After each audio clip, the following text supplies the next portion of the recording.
วกเราชาวพุทธมามกะขอเชิญคุณพระปกปักรักษาเป็นร่มโพคุ้มครองชีวาโดยจิตกุศลเมตตาเป็นสุขหันษาทั่วเธอ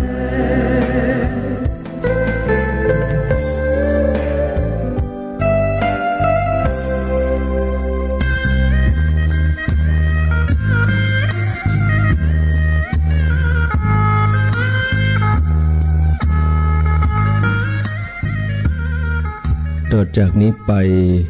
ขอเชิญท่านทั้งหลายรับฟังรายการสารธรรมยามแลงดำเนินรายการโดยพระครูอภิวัฒนวิกรมวัดปากดังเจริญตำบลดอยหล่ออำเภอดอยหล่อจังหวัดเชียงใหม่เชิญรับฟัง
ขอ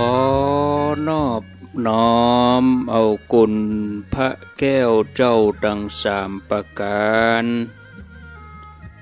อันมีพระพุทธพระธรรมพระสงฆ์คุณพ่อคุณแม่คุณครูบาอาจารย์คุณศีลธรรมกรรมฐานจงมาปกห่มรักษาครูบาอาจารย์พระเจ้าพระสงฆ์ทุกรูปปกห่มรักษาปอออกไม่ออกศรัทธาท่านสาธุชนคนดีผู้สนใจใฝ่ในธรรมทุกท่าน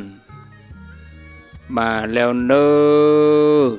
มาแล้วมาแล้วมาแถมแล้วมาปะกันแถมแล้วมาปะกันในรายการสารธรรมยามแลงมาแล้วเน้อมาแล้วมาแล้วมาปะกันในเวลาบ่าย3 โมงเป็นต้นไปรายการสารธรรมยามแลงดำเนินรายการโดยอัตมภาพพระครูอภิวัฒนวิกรมวัดปากดังเจริญตำบลดอยหล่ออำเภอดอยหล่อจังหวัดเชียงใหม่เป็นผู้รับผิดชอบดำเนินรายการมาพบกับญาติโยมท่านสาธุชนคนดีทั้งหลายเป็นประจำตั้งแต่เวลาบ่าย3 โมงเป็นต้นไปสารธรรมยามแลงมาปะกันวันนี้เป็นวันพุธที่21 เดือนกรกฎาคมพุทธศักราช2567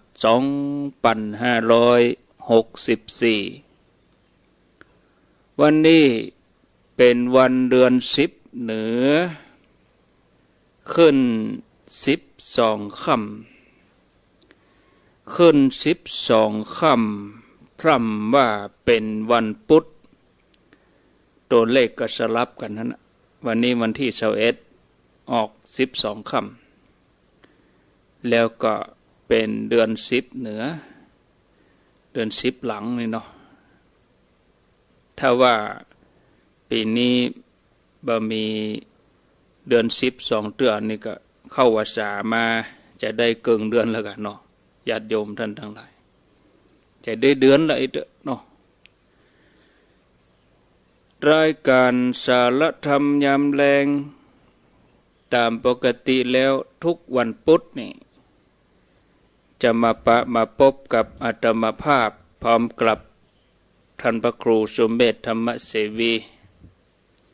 พร้อมกับท่านพระครูมามาจามาสนทนาแต่เนื่องจากว่าในพรรษานี้ท่านพระครูเปิ้นบ่ได้อยู่ไปปฏิบัติศาสนกิจทำงานพระเผยแผ่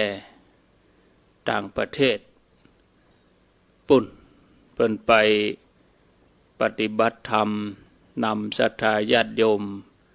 ที่อเมริกาปุ่นเดินทางไปเมื่อตั้งแต่วันที่10แล้ว10กรกฎาคมเมื่ออาทิตย์ที่แล้วเดินทางไปก็จะมีก็อาตมาตนเดียวที่ได้มาอยู่กับญาติโยมเป็นประจำทุกวันพุธแล้วก็วันพุธเมื่อคืนแถมเวลา20:00 นจนถึงเวลา4:00 นเป็นประจำศรัทธาญาติโยมท่านสาธุชนท่านทั้งหลายได้มาพบกับญาติโยมท่านสาธุชนในรายการอุจาภาษาธรรมกำเมืองในวันพุธถ้าเป็นที่104นี่ก็เฉพาะวันพุธต้นเดือนวันพุธต้นเดือนตะอันหลังจากนั้นไปก็ทุกวันพุธก็จะเป็นท่านอนาลัยวัดหนองเงือกอาตมาภาพก็จะมีเฉพาะวันพุธต้นเดือนที่104ส่วนที่อื่นๆก็มีเหมือนเดิมดังเมืองฝางดังแม่แจ่มดังเวียงป่าเป้าดังไผ่เยาดังเมืองน่านเมืองแป้อันนี้ก็เหมือนเดิมศรัทธาญาติโยมท่านผู้ฟังมาปะกันแล้วบ่ฮื้อได้ขาดแคลวเสียเวลามาฟังสาระธรรมะกันวันนี้จะถึงเรื่องการทำบุญวันเกิดในวันเกิดเราควรจะทำบุญอย่างใดหลายท่านก็กำลังจะถึงวันเกิดตัวเองหลายท่านก็ผ่านมาแล้ววันเกิดก็ทุกคนก็อาจจะมีวันเกิดวันนี้หรือจะมีวันผูกหรือผ่านไปแล้วอย่างใดก็ตามทำบุญวันเกิดควรทำบุญอย่างใดมีบางคนถามว่าในวันเกิดควรเนี่ยอย่างพอจะแนะนำได้พ่องก่อนนะบางคนก็เอาไปทำบางคนก็อ้างว่าบ่มีเงินบ่มีเวลาอย่างนี้เป็นต้นสำหรับชั่วโมงนี้เวลานี้ในภาวะโรคโควิดอย่างอีก็จะแนะนำวิธีทำบุญหรือว่าทำความดีทุกอย่างตั้งแต่ใจปัจจัยตั้งแต่บ่ได้ใจปัจจัยตั้งแต่ใจเวลานักบ่ได้ใจเวลานักนะแล้วแต่ญาติโยมชอบแบบไหนสะดวกแบบไหนก็ขอให้เลือกเอาตามใจเนาะ ขอแต่ว่าเป็นความดีก็แล้วกันจะไปสร้างความบดีจะไปสร้างความเดือดร้อนให้กับคนอื่นถ้าเราไปสร้างความเดือดร้อนให้กับคนอื่นเนื่องมาจากวันเกิดของเรานี่โอ้บัดถูกต้องวันเกิดตัวเองแท้ๆแต่ทำให้คนอื่นเดือดร้อนไปกินเหล้าเมายาวันเกิดตัวเก่าเอาจนเจ้าหน้าที่เปิ่นมาไล่บอกว่ามันเป็นยุคโควิดนึระวังนึเดือดร้อนป่อหลวงเดือดร้อนอสมเพราะวันเกิดตัวเองอันนี้บ่ถูกเนอะวันเกิดตัวเองมีความสุขแต่ไปสร้างความเดือดร้อนให้กับคนอื่นวันเกิดตัวเองแต่ถือโอกาสเลี่ยไล่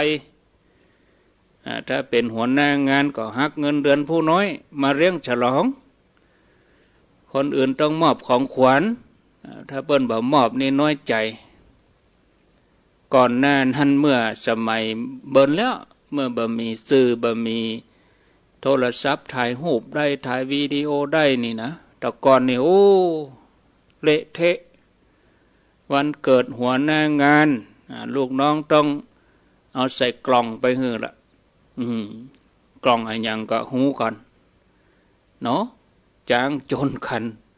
เปิ้นว่าให้เหล้าเท่ากับแช่งเปิ้นรณรงค์กันหรอก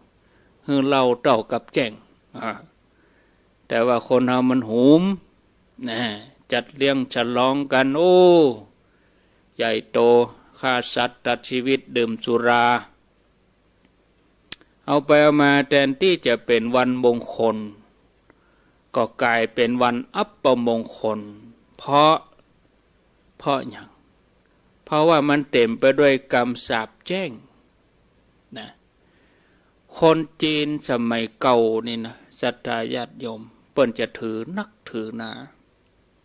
เมื่อถึงวันเกิดในรอบปีเนี่ยนอกจากเปิ้นจะต้องเปลี่ยนเสื้อผ้าใหม่เปิ้นก็จะปฏิบัติตัวเองถ้าเปิ้นเคร่งน้อยเปิ้นก็นุ่งเขาถ้าเปิ้นบ่เคร่งน้อยเปิ้นก็วันเกิดตัวเก่าฮู้ละวันนี้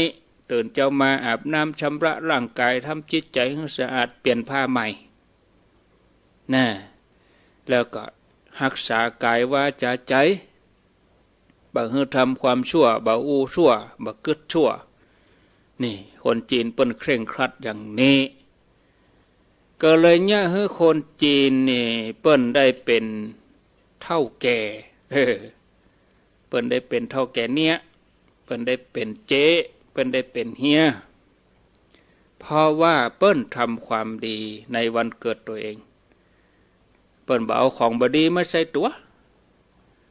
แต่คนไทยเขานี่บอกกองถึงวันเกิดเอาล่ะเจ้าของวันเกิดเมียยุบติโตะพุ่นล่ะนะบางทีวันเกิดลูกแท้ๆพ่อแม่เมาเนี่ยนั่นเป็นข้ออ้างพ่อแม่กินเหล้าละอ่อน4-5 ขวบบ่รู้เรื่องอย่างแทนที่จะปาเขาบอกว่าอันนี้วันเกิดหนูวันเกิดน้องไปปล่อยสัตว์เนาะปล่อยปูปล่อยปลาเนี่ยอันนี้คือชีวิตคนอื่นเนอะอันนี้คือเป็นบุญเนอะน้องเนอะต่อไปเฮาวันเกิดลูกเฮาไปเลี้ยงเด็กกำพร้าบ้านพักคนชราหรือว่าไปทำบุญสถานสงเคราะห์ละอ่อนลูกหลานก็จะได้รับการปลูกฝังให้เป็นคนที่มีจิตใจเอื้อเฟื้อบาหารแก่ตัวนอกจากนั้นก็วันนี้วันเกิดละอ่อนเขาต้องฝึกเขาซื้อพวงมาลัยบัดจ้างเขาก็ปาเขาไปซื้อพวงมาลัยฝึกเขาให้กราบพ่อกราบแม่ไปทำบุญทานขันเข้านี่อันนี้คือลูกเต้าดีเพื่อพ่อแม่นะนอกจากนั้นเราก็จะต้องพยายามรักษาอารมณ์ของเราบ่ให้เกลียดให้โกรธไผเนาะศรัทธาญาติโยมเพราะถือว่าเป็นวันมงคลควรจะทำสิ่งที่ดีงาม สิ่งที่เป็นมงคลให้เกิดขึ้นถ้าไปทำสิ่งที่มันตรงกันข้ามมันก็เป็นอัปมงคลนะถือว่าบดีตลอดปีแต่ถ้าพยายามทำความดีรักษาความดีไปตลอดในวันเกิดตัวเองก็จะได้รับผลที่เป็นมงคลทำมาค้าขายร่ำรวยคนจีนว่าเฮงเฮงเฮงเฮงตลอดไปเมื่อจัดการทำบุญกับพระในบ้านแล้วขั้นต่อไปก็เป็นการทำบุญกับพระในวัดทำบุญสถานที่อื่นๆครูบาอาจารย์ถือโอกาสเนี่ยทำบุญในวัดก็มีมากมายให้เฮาทำให้เฮาเลือกตามกำลังทรัพย์กำลังศรัทธาตัวเองแต่ละคนหรือแม้จะบ่มีทรัพย์เลยก็ยังมีโอกาสทำบุญได้และแถมจะเป็นบุญที่สูงกว่าที่จะต้องใจเงินใจทองอย่างใดไปทำบุญบ่ต้องใจเงินท่านพระครูท่านอาจารย์ทำบุญมีวะบ่ต้องใจเงินใจทองมีไปกวดขี้โค กวดขี้โควัดล้างห้องน้ำห้องสุขาล้างถ้วยกวาดลานวัดเนี่ยบ่ต้องใจเงินใจทองช่วยเหลือกิจการวัดมีการมีงานบาจิแห่งงานส่วนรวมงานสังคมงานกิจกรรมต่างๆสถานที่สาธารณะที่เป็นประโยชน์โรงเรียนสถานีอนามัยวัดวาแม่น้ำลำคลองนี่ท่านผู้ฟังการทำบุญก็มีหลักใหญ่ๆอยู่3อย่างหลักใหญ่ๆอยู่3อย่างนั่นคือการให้ทานรักษาศีลภาวนาการให้ทานก็ได้แยกออกเป็น2อย่างคืออามิสทานแล้วก็ธรรมทานเนาะอามิสทานก็คือให้วัตถุสิ่งของให้ปัจจัย4ปัจจัย4มีหยังพ้องปัจจัย4ก็มีอาหารเครื่องนุ่งห่มที่อยู่อาศัยยารักษาโรคธรรมทานก็คือฮื้อธรรมะเป็นทานได้ได้กล่าวได้แนะนำบอกพิมพ์หนังสือช่วยสนับสนุนอย่างญาติโยมเขาได้ยินได้ฟังรายการวิทยุนี่ก็คือเป็นธรรมทานได้ทานสนับสนุนรายการแต่ละรายการนี่เป็นธรรมทานเหมือนกันเฮามีส่วนหนึ่งรู้ให้คนอื่นเปิ่นได้ยินได้ฟังให้คนเฒ่าคนแก่เปิ่นได้ยินได้ฟังนี่อันนี้ก็เป็นบุญเป็นกุศลนะการรักษาศีลก็คือรักษากายวาจาใจเจริญภาวนาคือเจริญสติวิปัสสนาเพื่อเป็นการสะดวกแก่การปฏิบัติก็จะขอแยกเป็นข้อตามแต่จะเลือกทำญาติโยมเนาะเลี้ยงไปจากนักไปหาน้อยอย่างใดก็แล้วแต่จะนักจะน้อยอย่างใดก็แล้วแต่ญาติโยม1เมื่อถึงวันเกิดของเฮาตื่นมาอย่างท่านบางทีจะเกิดถึงวันเกิดวันพุธวันฮือนี้หรือว่าบางท่านกำลังจะมีสัปดาห์หน้าเดือนหน้านี้เมื่อตื่นนอนมาเมื่อเจ้าหลังจากที่ล้างหน้าแปรงฟันอาบน้ำแล้วเขาก็เปลี่ยนผ้าใหม่ชุดใหม่หรือถ้ามีชุดขาวก็แต่งชุดขาวไปเลยหรือว่าจะรอรับประทานอาหารกินข้าวแล้วก็ถึงจะแต่งก็ก้อยว่ากันวันนั้นตื่นมาเมื่อเจ้าก็ทำจิตใจให้ผ่องใสขจัดอารมณ์ขุ่นมัวอารมณ์ที่เศร้าหมองคือมันออกไปหมดไปแล้วก็ตั้งใจกราบพระอธิษฐานที่จะทำความดีให้เป็นพิเศษวันนี้เนื่องในวันเกิดของตัวเอง สองก็ไปกราบพระอรหันต์ไปกราบพระพรหมพระอรหันต์นั่นก็คือป่อแม่พระพรหมคือป่อแม่ถ้าเปิ้นอยู่ก็ไปกราบถ้ำสะดวกก็โทรไปถ้าว่าเปิ้นเสียไปแล้วก็เอารูปถ่ายมากราบมาไหว้ถ้าป่อแม่ยังมีชีวิตอยู่แล้วก็อยู่บ้านเดียวกันควรจะไปกราบตีเท้าของเปิ้นถึงสองถ้ามีชีวิตอยู่แต่ว่าแยกกันอยู่ก็ไปกราบเท้าท่านเดินทางไปหลังจากทำบุญอย่างอื่นแล้วสิ่งที่ควรนำติดตัวไปก็คืออาหารที่เปิ้นชอบของอื่นๆที่เปิ้นจำเป็นต้องใช้รวมไปจนถึงเงินทองเล็กๆน้อยๆจะนักจะน้อยอย่างใดบ่สำคัญแต่สำคัญที่จิต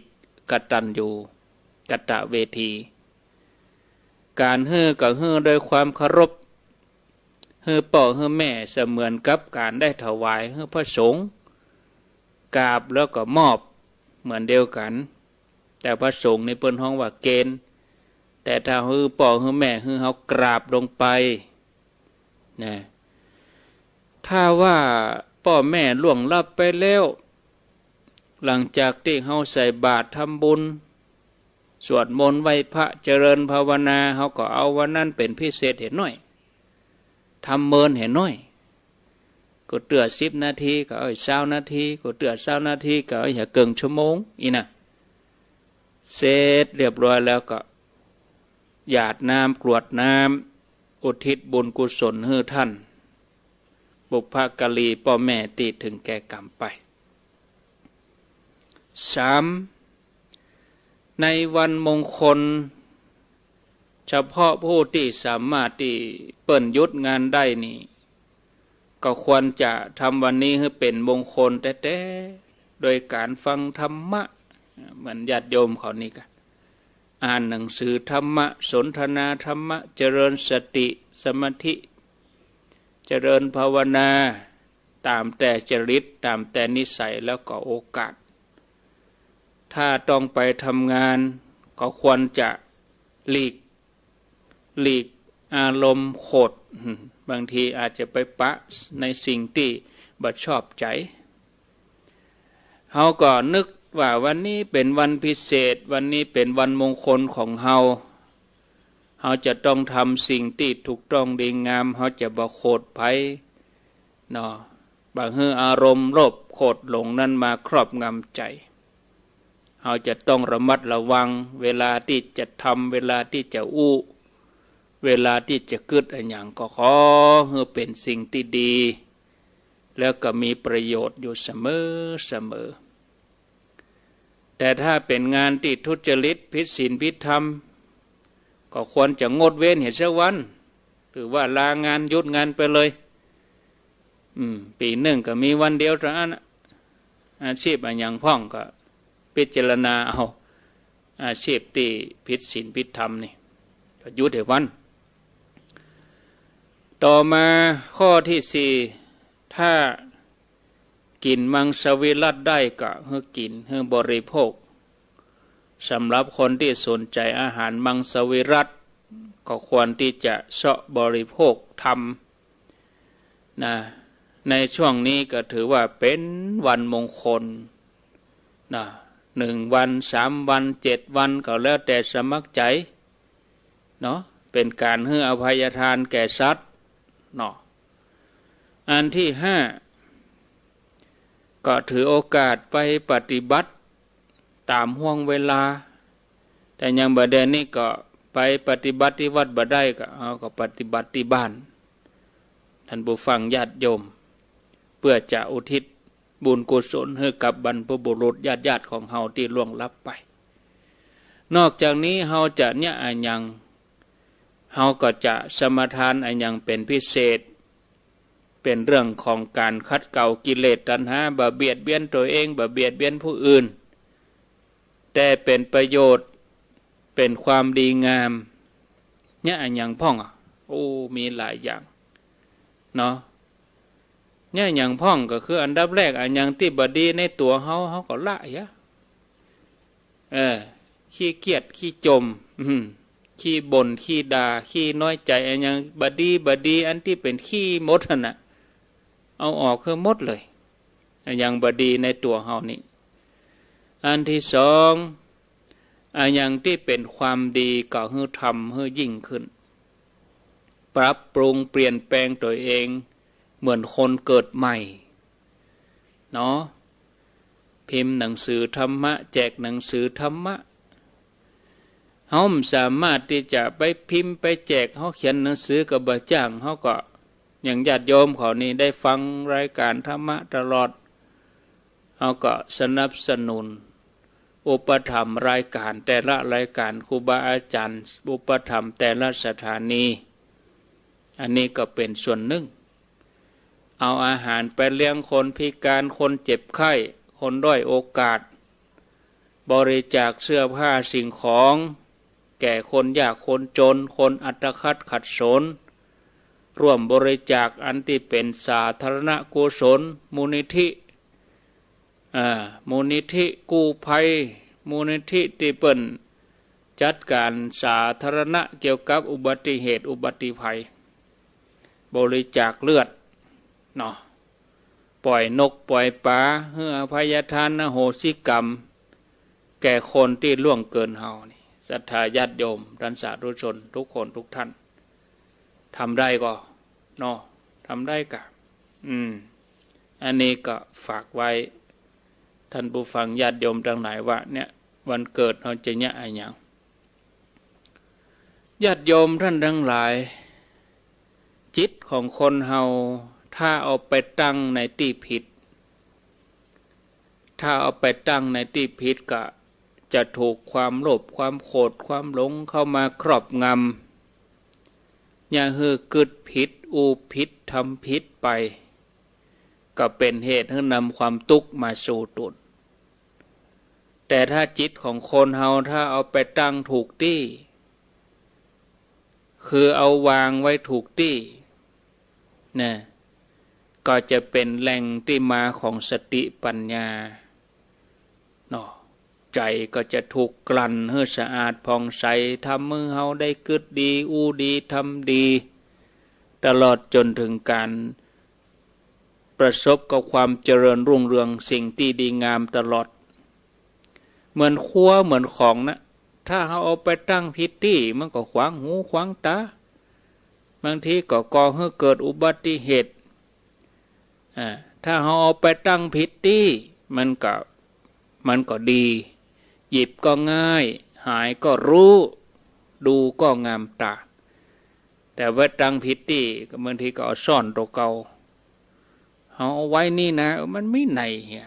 เสาะหาที่จริงมันมีฮะนะแต่ตัวเก่าลืมใจเฮาก็เหมือนกันเฮาจะเอาไปตั้งอย่างใดตั้งที่ดีก็ว่าตั้งบ่ดีนะการที่โพธิสัตว์เจ้าเปิ้นจะปั๊มเปล่งบารมีจนตรัสรู้เป็นสัมมาสัมพุทธเจ้าพระองค์หนึ่งได้นั่นนี่เปิ้นก็จะต้องทำความเปลี่ยนมาอย่างบ่ลดละมีใจนักแน่นมั่นคงเหมือนภูเขาเปิ้นบ่เคยท้อแท้เบื่อหน่ายในการที่จะสั่งสมบุญบารมีเปิ้นได้สั่งสมบารมีมา30 ตัดทำมาอย่างเอาชนิดเป็นเดิมพันสร้างบารมีอย่างน้อยก็ใช้เวลาถึง20 อสงไขยปลายแสนมหากัปโดยน้ำพระทัยที่เด็ดเดี่ยวถึงแม้จะมีอุปสรรคปัญหาต่างๆมาขวางกั้นบ่ว่าจะเป็นทะเลเพลิงที่ลุกโชนอันตรายมารอบด้านเกิดขึ้นแม้มีเทวดามารองใจเพื่อให้เปิ้นคลายความเปลี่ยนก็ว่ามีสิ่งยั่วยวนต่างๆทำให้เกิดความลุ่มหลงพระองค์ก็บ่ยอมที่จะละความเปลี่ยนทรงอดทนฝึกฝนพระองค์เพื่อให้บรรลุถึงความปรารถนาหากว่ายังบ่ประสบความสำเร็จตามที่ทรงปรารถนาก็บ่ยอมท้อถอยหรือว่าละความเปลี่ยนกลางคัน มีแต่จะมุ่งมั่นที่จะทำความสำเร็จให้ได้ยิ่งมีอุปสรรคนักเท่าใดก็ยิ่งจะต้องมีกำลังใจนักเท่าอันฟันฝ่าก้าวเดินต่อไปจนกว่าจะบรรลุเป้าหมายแม้บรรดาเหล่าอริยสาวกทั้งหลายต่างก็มีความเปลี่ยนในการประพฤติปฏิบัติเหมือนดังพุทธองค์คือบ่มีความท้อแท้ท้อถอยหากแต่ว่ายังบ่ประสบความสำเร็จก็บ่มีความประมาทบ่ยอมลดความเปลี่ยนแม้เลือดเนื้อจะเหือดแห้งไปก็บ่หวั่นไหวที่จะมุ่งหน้าสั่งสมบุญทำความดีจนได้บรรลุอรหันต์โดยพระพุทธเจ้าไปในพระไตรปิฎกเปิ้นได้บันทึกเรื่องราวของพระเดชละแต่ละรูปแต่ละองค์แต่ละตนไว้นักอย่างการปฏิบัติของพระอานนท์นี่พระอานนท์นี่เปิ้นเป็นพุทธอุปถากก็เสมือนเป็นพระเลขาของพระพุทธเจ้าพระอานนท์นี่เปิ้นมีความเปลี่ยนที่ยิ่งยวดญาติโยมในการที่จะบรรลุเป็นอรหันต์ก่อนที่คณะสงฆ์เปิ้นจะทำการสังฆายนาเรื่องราวก็มีอยู่ว่าหลังจากที่พุทธองค์ปรินิพพานไปบักกี่วันพระมหากัสสปะเถระพร้อมกับพระสงฆ์ได้มีความหันตรงกันว่าจะทำการสังฆายนารวบรวมเอาพระธรรมคำสอนของพระศาสดาเพื่อให้พระพุทธศาสนาดำรงกู้โลกไว้ตราบนานเท่านั้นพระมหากัสสปะเป็นประธานก็ประชุม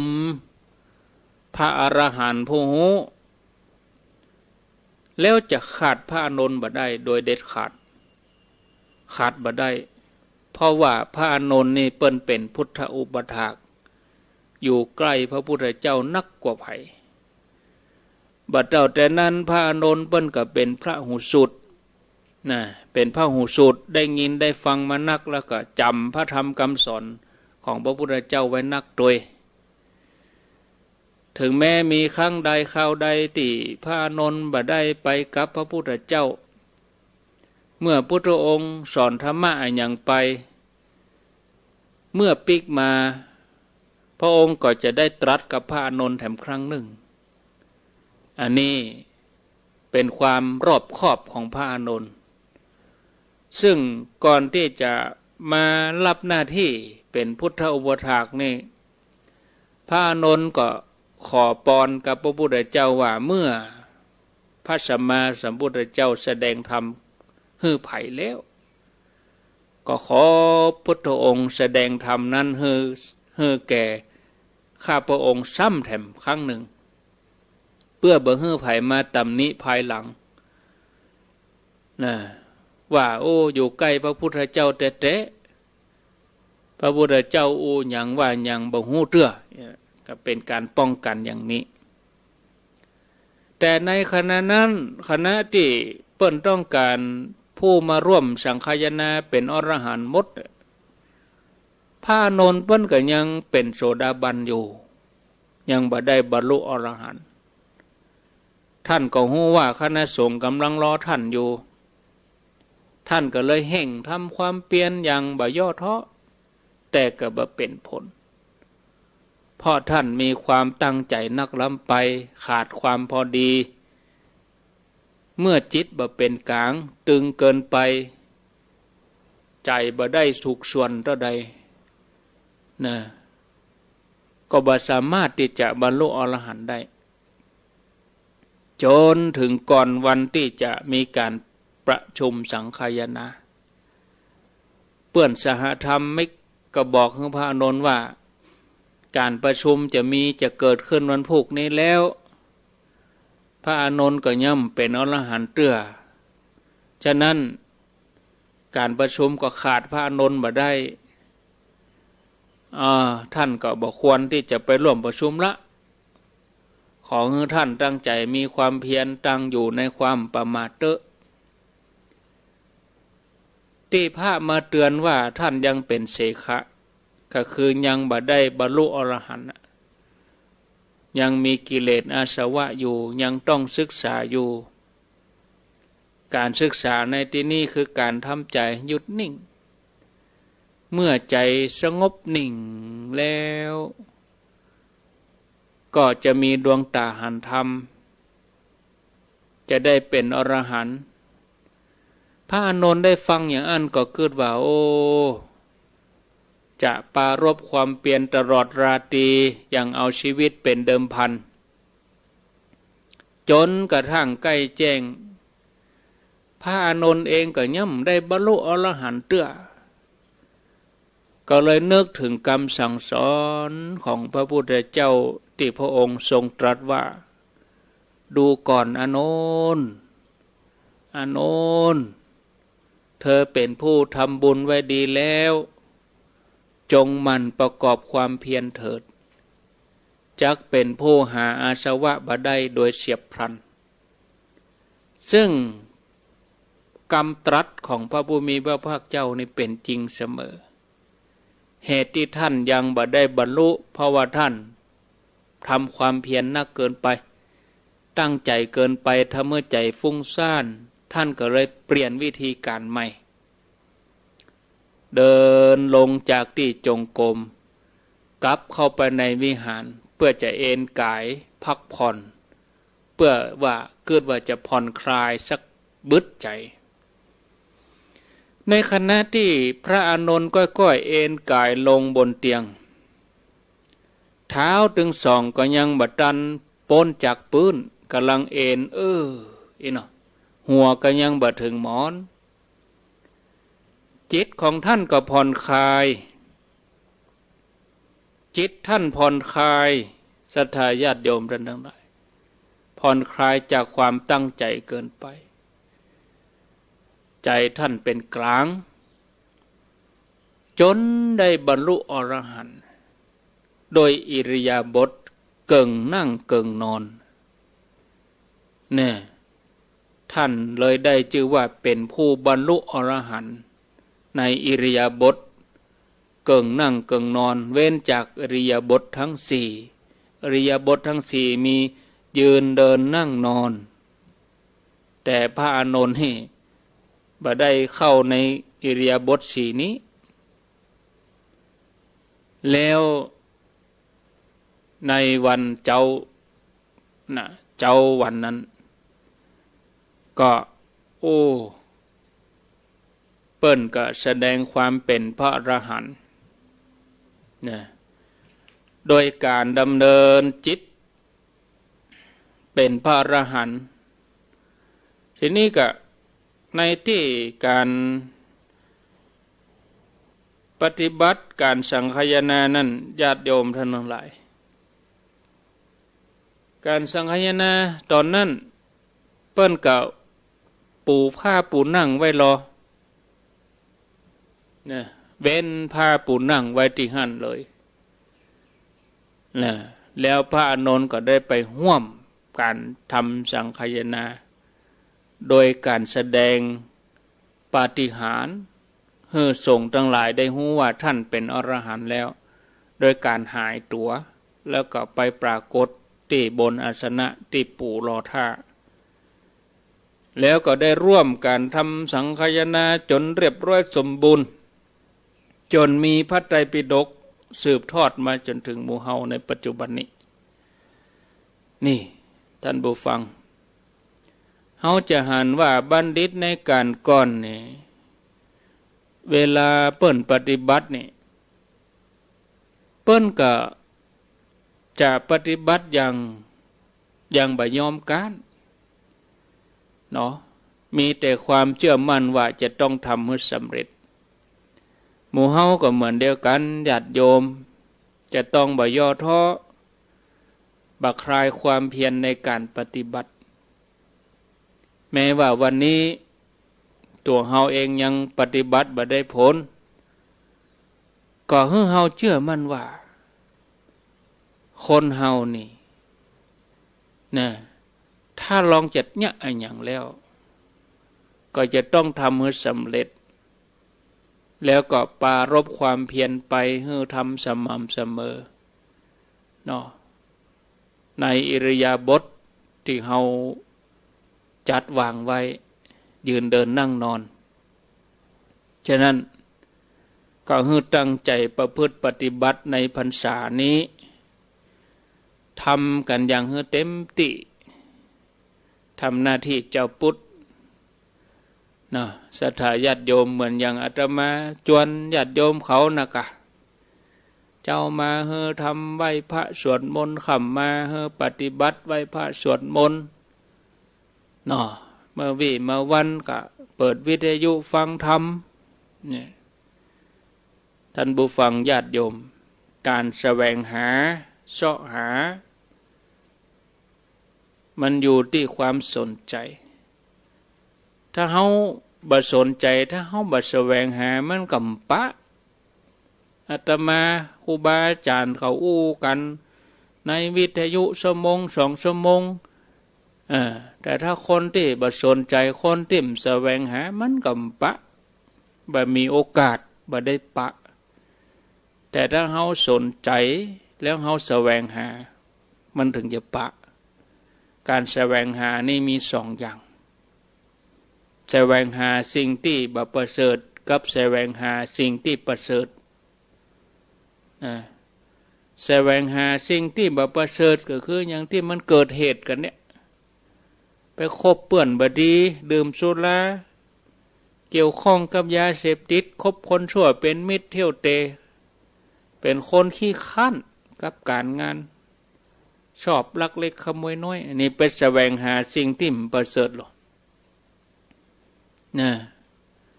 ถ้าว่าเลิกไปกว่านั้นแหมน้อยก็คือสิ่งที่มีชาติมีชรามีมรณะมีความโศกเศร้าเป็นธรรมดาส่วนนักปราชญ์ผู้หู้ผู้มีปัญญาเปิ้นก็แสวงหาสิ่งที่ประเสริฐนั่นคือการได้ทำให้เกิดการหลุดพ้นที่บ่ต้องปิกมาแถมจิตอันเกษมจิตอันบ่โศก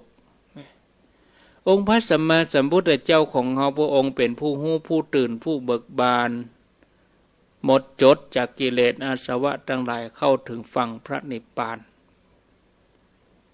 ที่ความทุกข์ใดๆบ่อาจจะเข้าไปได้มีแต่ความจุ่มเย็นความสงบเย็นเป็นความสุขล้วนๆบ่มีความทุกข์เจือปนดังมีพระบาลีรองรับไว้ว่านิพพานังปะละมังสุขังนิพพานเป็นสุขอย่างยิ่งแต่ว่ากว่าที่พระพุทธเจ้าพระองค์จะบรรลุธรรมอันสูงสุดเป้าหมายนี้เปิ้นก็จะต้องสั่งสมบารมีเนาะมายาวนานนับพบนับจัดบ่ถ้วนเนาะ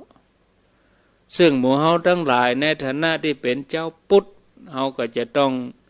โตยหอยเปิ้นตั้งใจสั่งสมความดีสร้างบุญสร้างบารมีนะมีบทปรากฏในสูตรหนึ่งชื่อว่าปาสละสิสูตรเปิ้นแปลมาแล้วความนี้ว่าการแสวงหามีอยู่2 อย่างคือแสวงหาสิ่งที่บ่ประเสริฐอย่างหนึ่งการแสวงหาสิ่งที่ประเสริฐแถมอย่างหนึ่งการแสวงหาสิ่งที่บ่ประเสริฐคือสิ่งที่มีชาติชรามรณะและความโศกเศร้าเป็นธรรมดาส่วนผู้หูผู้มีปัญญาทั้งหลายจะแสวงหาพระนิพพาน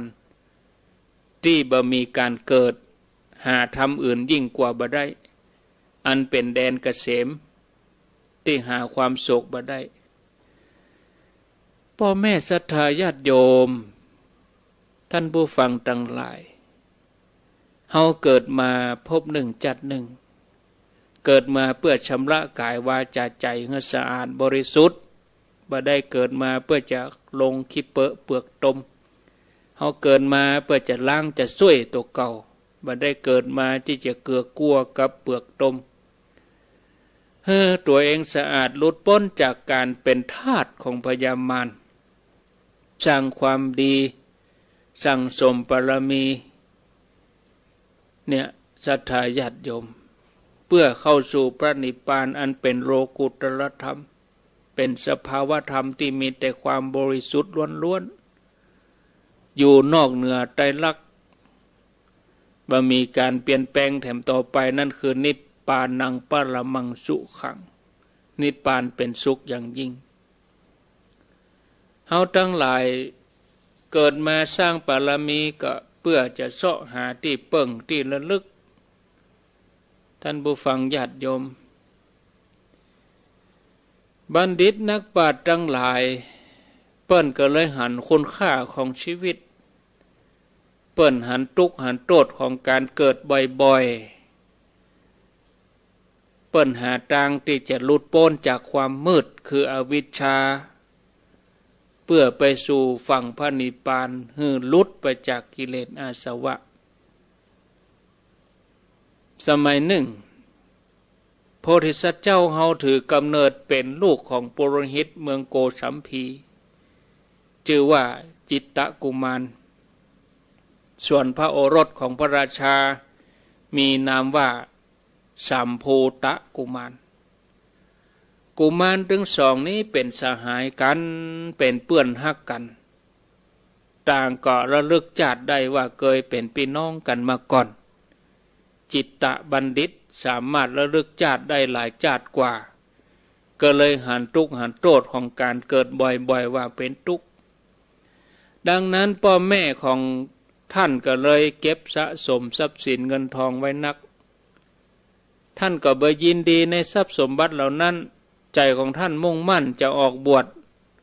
บอกกองอายุ16 ปีตัดสินใจเข้าป่าบวชเป็นฤาษีตั้งใจปฏิบัติภาวนาจนได้ฌานอภิญญาส่วนฝ่ายสัมภูตราชกุมารได้เสวยราชสมบัติแทนพระบิดาพระองค์ทรงนึกถึงจิตตบัณฑิตอันเป็นเพื่อนอันเป็นสหายก็เลยแต่งเพลงเรื่องกฎแห่งกรรมให้เจ้าบ้านเจ้าเมืองได้ฮ้องเจ้าเมืองบอกกองหูว่าเพลงนี้เป็นเพลงโปรดของพญาเจ้าเมืองเจ้าบ้านก็ปากันฮ้องต่อกันไปเนื้อเพลงนั่นบอกว่ากรรมทุกอย่างที่คนสั่งสมไว้ย่อมมีผลเสมอไปขึ้นชื่อว่ากรรมเล็กน้อยที่จะบ่ฮื้อผลนั้นบ่มีเฮาได้หันตัวของเฮานี้ผู้มีชื่อว่าสัมภูตะมีอานุภาพนักอันบังเกิดขึ้นโดยผลบุญของตัวเองมโนรสของเฮาสำเร็จแล้วแต่มโนรสของจิตตบัณฑิตพระเชษฐาของเฮาสำเร็จแล้วหนอหรืออย่างใดหรือสี่จิตตบัณฑิตมีความสุขอยู่ในฌานก็ใครฮือน้องเบาได้รับรสแห่งความสุขพ่องก็เลยเหาะมาที่สวนอุทยานพระฤาษีก็แต่งเพลงแก้ให้ละอ่อนน้อยคนหนึ่งเอาไปห้องให้ปัญญาเจ้าเมืองฟังละอ่อนน้อยนี่ก็หล่นเข้าไปเฝ้าพระราชาแล้วก็ห้องเนื้อเพลงนั้นบอกว่าข้าแด่พระองค์ผู้เป็นสมมุติเทพกรรมทุกอย่างที่นรชนสั่งสมไว้แล้วย่อมมีผลเสมอขึ้นชื่อว่ากรรมแม้เล็กน้อยที่จะบังฮื้อผลนั้นบ่มีมโนรสของพระองค์สำเร็จแล้วชั้นใดขอพระองค์โปรดทราบเถิดว่ามโนรสของจิตตบัณฑิตสำเร็จแล้วชั้นนั้นเหมือนกันพญาเจ้าเมืองได้ฟังแล้วก็ชื่นชมสมนัสมอบรางวัลให้เด็กน้อยแล้วก็ถามถึงที่มาของเพลงว่าฮู้ที่ไหนฮู้ทันทีว่าอ้ายมาเอี่ยวหาแล้วปัญญาเจ้าเมืองก็เสด็จเข้าไปที่สวนอุทยานเข้าไปหาด้วยความยินดีเจือเจิญให้ฤาษีมาอยู่ด้วยกันในวังพระองค์จะมอบราชสมบัติให้เกิงนึ่งจิตตบัณฑิตฟังแล้วแทนที่จะยินดีในราชสมบัติกลับปฏิเสธแล้วก็แสดงธรรมบอกว่าดูก่อนมหาบพิตรพระองค์ทรงหันผลบุญอย่างเดียวส่วนอาตมาภาพหันตึงบุญตึงบาปจึงสำรวมระวัง อาตมาภาพบ่ได้ปรารถนาราชสมบัติหรือว่าความเป็นปัญญาเจ้าเมืองเลยเพราะชีวิตของเฮาในโลกนี้มีกำหนด100 ปีเป็นที่สุดต่ออันแล้วก็จะต้องละจากโลกนี้ไปเฮาจะมัวหลงเพลิดเพลินในสมบัติอันเป็นของบ่เที่ยงอยู่แยะหยังปัญญาเจ้าเมืองก็ตอบว่าโอ้กรรมของพระคุณเจ้าก็เป็นความจริงแต่ว่าข้าพเจ้ายังพอใจยินดีในสิ่งเหล่านี้คงสละได้ยากเหมือนช้างที่จมท่ามกลางลมยากที่จะถอนตัวเองขึ้นมาข้าพเจ้ายังสามารถที่จะปฏิบัติตามหรือว่าจะบวชได้หรอกบุตรมีความสุขโดยวิธีใดมารดาบิดาพร่ำสอนบุตรวิธีนั้นขอให้พระคุณเจ้าแนะนำต่างไปสู่สวรรค์ที่จะทำให้เกิดความสุขโดยเถิดหรือสี่ก็แนะนำต่างไปสู่สวรรค์ว่าดูก่อนมหาบพิตรชีวิตของสัตว์ทั้งหลายถูกชรานำไปอายุของสัตว์เป็นของน้อยเมื่อนรชนถูกชรานำไปสู่ความตายจะหาผู้ต้านทานบ่ได้มหาบพิตรอย่าได้ทำกรรมที่มีทุกข์เป็นผลซึ่งจะนำไปสู่นรกถ้าพระองค์บ่สามารถจะละสุขอยู่ในสถานะที่อยู่นี้ได้ก็ขอให้พระองค์จงเริ่มทำความดีโดยการทำความหันให้ถูกต้องนำความชอบธรรมมาสู่แก่อาณาประชาราษฎร์ในขอบคันธสีมาเฮือปั่มเป่งจิตอยู่ในกมลจิตอันผ่องใสทำทานแก่สมณะจีพรามอันเป็นเนื้อนาบุญนอกจากนี้ฤาษีก็ยังได้เล่าถวายพญาเจ้าเมืองจัดก่อนที่เคยเป็นคนจันทานพ่องเป็นสัตว์เดรัจฉานพ่องยังให้พญาเจ้าเมืองเกิดความสังเวชพระทัยหันความบาดเตี้ยงการเวียนว่ายแต่เกิดก็เลยยกราชสมบัติให้พระรถองค์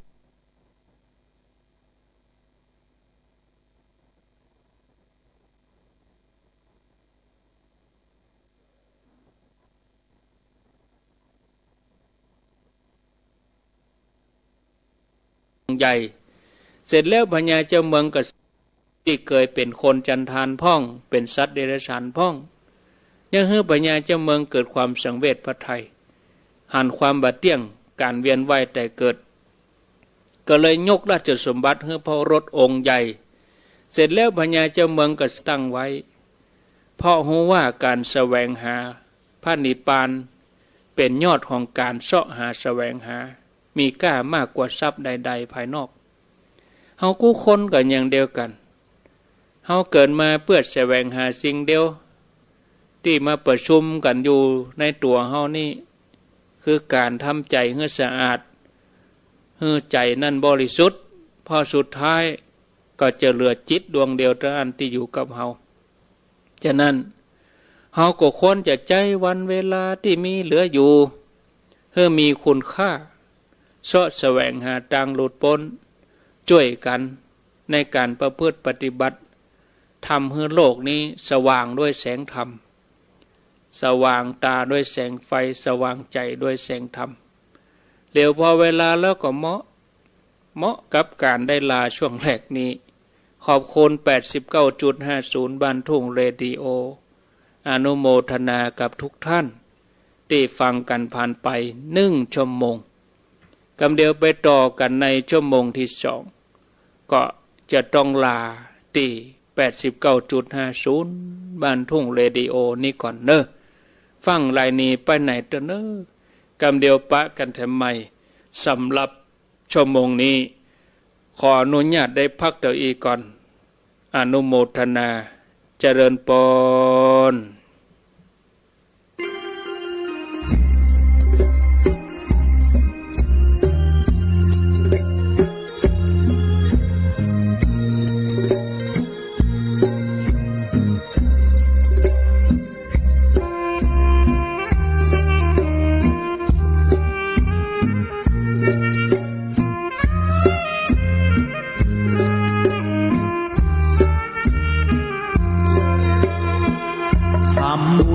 กันบ้างว่างๆก็ไป ทำบุญรู้ตัวไหมเล่าคุณเราอยู่ไม่ถึง100 ปีอย่ามัวต่างเวรคิดชิงเด่นชิงดีถ้ายุ่งยากเต็มที่เข้าวัดเพื่อตัดปัญหา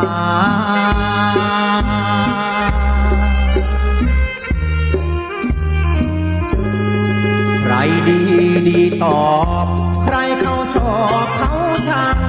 เราไม่ต้องไปฟังเสียงนกเสียงกา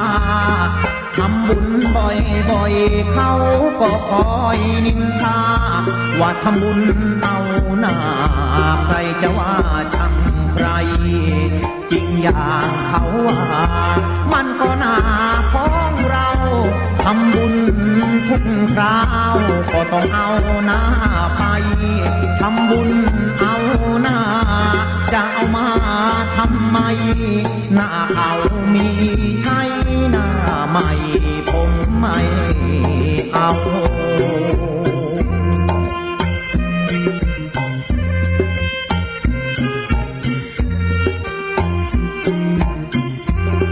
หน้าแบนหน้าคมหน้าผมหน้าคุณหน้าคนใจบุญหน้าคนใจเบาหน้าเขาหน้าใครหน้าใหญ่หน้ายาวคนหน้าขาวขาวเหตุไฉนใจดำคนตีสองหน้าเราอย่าเชื่อใจเขาพูดอะไรก็อย่าไปหลงคำมีเงินเป็นล้านบุญทานไม่ทำหาเช้ากินคำผมยังทำทั้งปี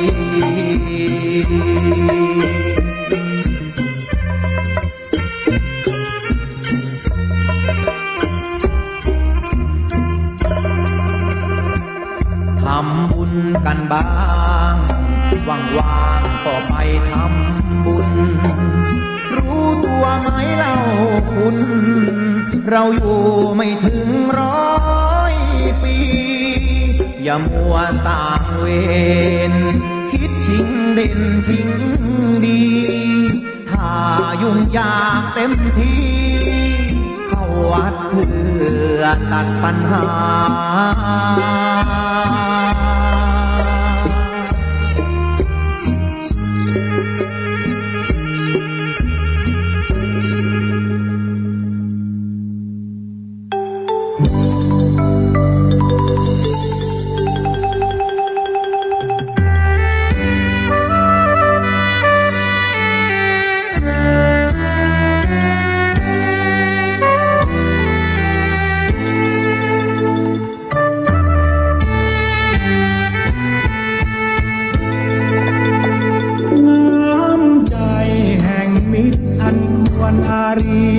ก็คือคนที่เขามีเมตตารู้จักเกื้อกูลและอุดหนุนซึ่งกันดังว่าต้องทำใจรักกันไว้ดีกว่าเมื่อเราเกิดมาถือว่าญาติเดียวกัน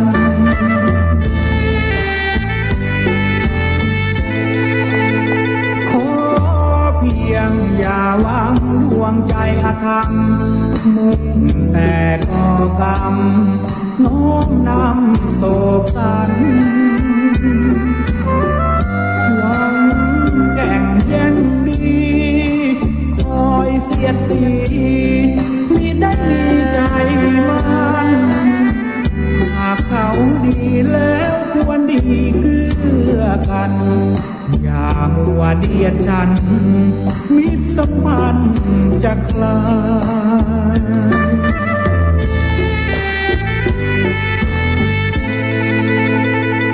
ทุกวันโลกนี้มันเป็นความจริง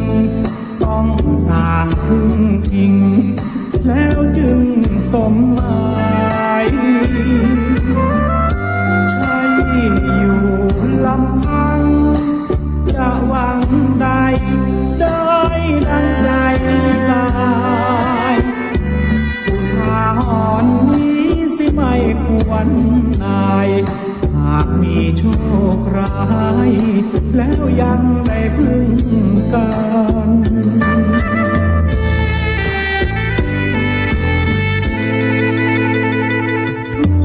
คนเกิดแล้วยังมีวันตายต้องควรขนขวายหมายดีต่อกันแม้นสร้างกรรมชั่วกรรมจะตามสนองตัวผัวพันหากทำดีผลบุญดีทวีมันผู้เกียรติงามเชิดชันทุกวันจะรื่นรม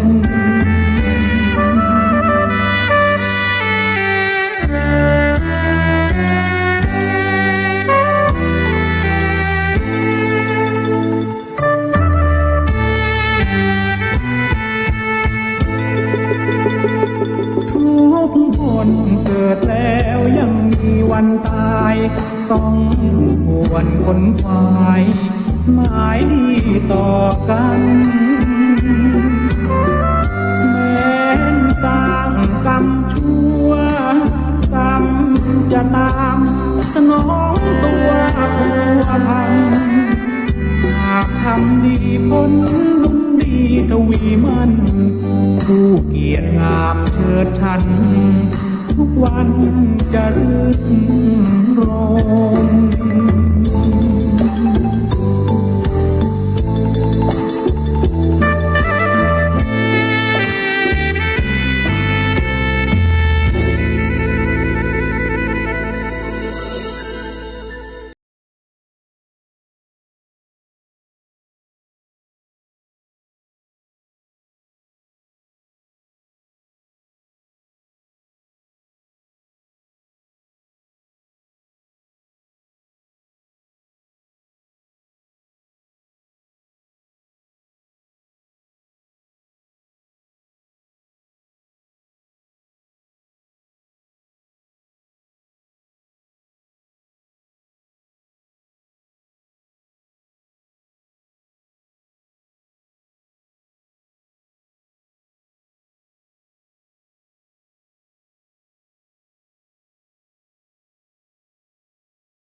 เอาแล้ว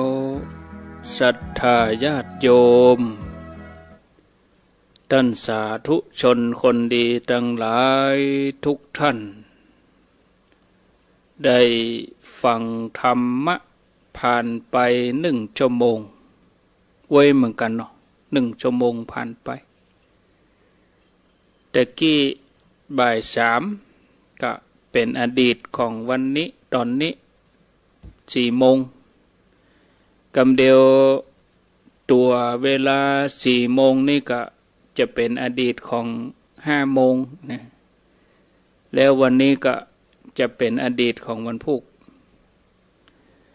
อดีตเป็นสิ่งที่ล่วงไปแล้วบ่ว่าจะเป็นเรื่องดีเรื่องร้ายก็ตามสิ่งที่ได้ทำลงไปแล้วบ่ว่าตั้งกายตั้งวาจาตั้งใจเฮาสามารถจะย้อนอดีตปิกขึ้นมาได้สิ่งที่ล่วงไปแล้วก็ต้องให้ผ่านเลยไปเหมือนสายน้ำที่ไหลไปบ่มีวันย้อนกลับเหมือนอย่างชีวิตเฮาที่ไป ไปสู่ความเสื่อมสลายไปทุกวินาทีทุกลมหายใจจนอนาคตที่ยังมาบัดถึงเฮาก็บ่ควรที่จะมุ่งหวังอันอย่างนักล้ำไปบ่ว่าจะเป็นลาภยศสรรเสริญสุขอันอย่างกูอย่างจะมาได้ดังใจเฮาปรารถนานี่บางทีมันก็เป็นไปบ่ได้การที่เฮาจะประกอบคุณงามความดีสั่งสมบุญนี่ก็ตนนี้เป็นเครื่องบ่งชี้ว่าเฮาจะมีจิตใจที่ดีงามชีวิตเราจะไปสู่ความเต็มความบริบูรณ์การมีชีวิตอยู่กับปัจจุบันให้สมบูรณ์ที่สุดพระองค์สอนให้เราดำเนินชีวิตอยู่ด้วยความประมาทบ่ดีปล่อยให้ชีวิตจิตใจเลื่อนลอยไปกับอดีตที่ผ่านพ้นไปแล้วบ่ต้องไปกึดถึงหรือบางอันก็บ่ควรจะกังวลในเรื่องอนาคตนะศรัทธาญาติโยมเปิ้นเฮือทำปัจจุบันให้ดีที่สุดโดยการสร้างบารมีฝึกฝนใจให้เข้าถึงธรรมะชีวิตของเฮาถึงจะได้ปลอดภัยเฮามีติเปิ่งเฮามีพระรัตนตรัยฝึกใจให้หยุดนิ่งให้หลุดพ้นจากกิเลสอาสวะอันเป็นภารกิจของมนุษย์หน้าที่ที่แท้จริงของเฮาจะสมบูรณ์ที่สุดก็ต่อเมื่อเฮาทำจิตทำใจให้หยุดนิ่งบ่มีความกังวลอันใดเหมือนในปัจฉิมโพธิการเมื่อตอนที่พระพุทธเจ้าเปิ้นปลงอายุสังขารคือเปิ้นประกาศให้เราบรรดาพุทธสาวกทั้งหลายได้รู้ว่าแถม4 เดือนจากนี้ไปพระองค์จะดับขันธ์ปรินิพพานภัยที่ยังปฏิบัติบ่ถึงธรรมบ่ได้เป็นอรหันต์ก็ขใจเห่งหีบทำความเปลี่ยนอย่าได้ประมาทแต่ยังมีภิกษุที่เป็นปุถุชนจำนวนบ่น้อยเมาเอี่ยวติดตามพระองค์ไปทุกหนทุกแห่งเพียงเพื่อจะไปดูพระพุทธเจ้าโดยบ่ได้ทำความเปลี่ยนเพราะการได้หันพระองค์ถือว่าเป็นทัศนานุตริยะส่วนอรหันต์ขีณาสพต่างเปิ้นก็มีความธรรมะสังเวชว่า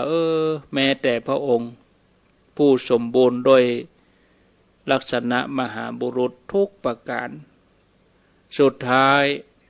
ก็ถูกความชราถูกความเสื่อมครอบงำไปสู่มรณะมีภิกษุรูปหนึ่งชื่อว่าธรรมารามเปิ้นได้ฟังโอวาทของพระพุทธเจ้าแล้วเปิ้นก็หูตัวเปิ้นว่าเป็นผู้ที่ยังมีกิเลสอยู่เปิ้นก็เลยบ่ประมาทในการดำเนินชีวิตมุ่งทำความเปลี่ยนถึงเมื่อวันเมื่อคืนเพื่อจะได้บรรลุเป็นอรหันต์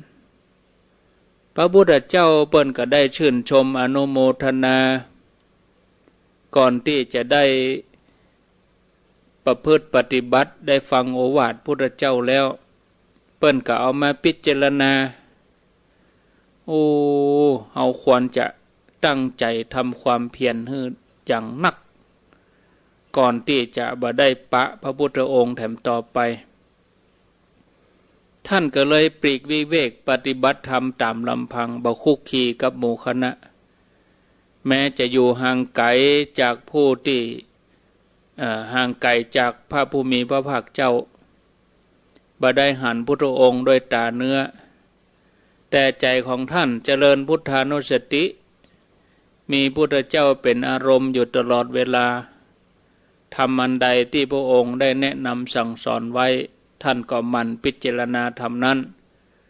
น้อมปฏิบัติการกระทำของท่านก็เป็นที่ยกย่องของบรรดาเหล่าสาวก